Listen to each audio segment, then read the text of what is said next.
काँग्रेस प्रदेशाध्यक्ष नाना पटोले यांचा काँग्रेसच्या सर्व आमदारांना फोन गेल्याचं कळतंय। उद्या होणाऱ्या काँग्रेस पक्षाच्या बैठकीसाठी पटोलेंनी आमदारांना फोन केल्याची माहिती आहे।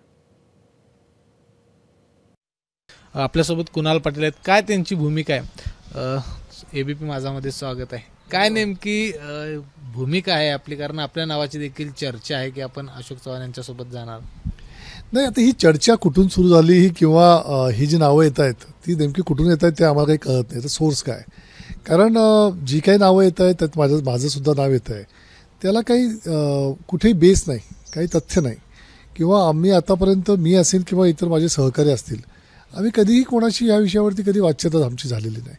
त्यामुळे मला असं वाटतं की ह्या ज्या सगळ्या चर्चा आहेत ह्या बेसलेस आहेत, त्याच्यावरती आपण कोणीही विश्वास ठेवू नये। हे जाणून बुजून केले असं वाटतं, कारण एक प्रकारे काँग्रेसला डिस्टर्ब करण्याचा प्रयत्न होतोय का असं? नाही, बघा कसं असतं की हे फार स्वाभाविक आहे, कारण की गेल्या 2-3 वर्षामध्ये जे काही आपण महाराष्ट्रामध्ये राजकारण बघतोय त्यामध्ये ज्या ज्या लोकांनी अशा प्रकारे पक्ष सोडले किंवा दुसऱ्या पक्षांमध्ये गेले, हे जे सगळं घडतं आहे त्यामुळे लोक अशा अंदाज वर्तवत असतात आणि त्या अंदाजामधून ह्या सर्व बातम्या तयार होत असतात। त्यामुळे जाणून बुजून कोणी करतंय असं आपल्याला म्हणता येणार नाही। लोकांचे हे सर्व अंदाज आहेत, पण हे अंदाज सर्व फोल ठरणार आहेत। अशोक चव्हाण यांनी काँग्रेस सोडल्यानंतर पक्षाचं किती नुकसान झालं असं वाटतंय तुम्हाला?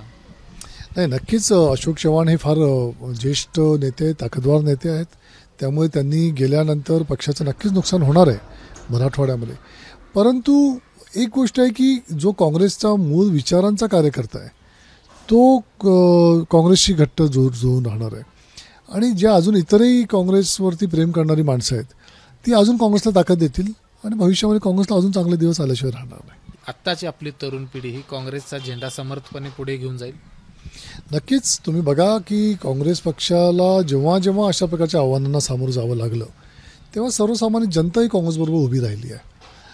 अनेक वेळा काँग्रेसमध्ये खिंडार पडलं, काँग्रेसमधले दिग्गज लोक सोडून गेले, तेव्हासुद्धा काँग्रेस ज्या स्थिर जागेवरती होती, किंबहुना काँग्रेसच्या जागा वाढल्याचं आम्हाला दिसतं। 14 नंतर काँग्रेसच्या 19मध्ये जागा वाढल्या, 19मध्ये तर अनेक लोक सोडून गेले, पण काँग्रेसच्या 42 होतो आम्ही, ते 44 झालो। त्यामुळे कोणी गेल्याने काँग्रेस संपेल असं होत नाही। काँग्रेस पक्ष आहे तसाच राहणार आणि तो वाढत राहणार।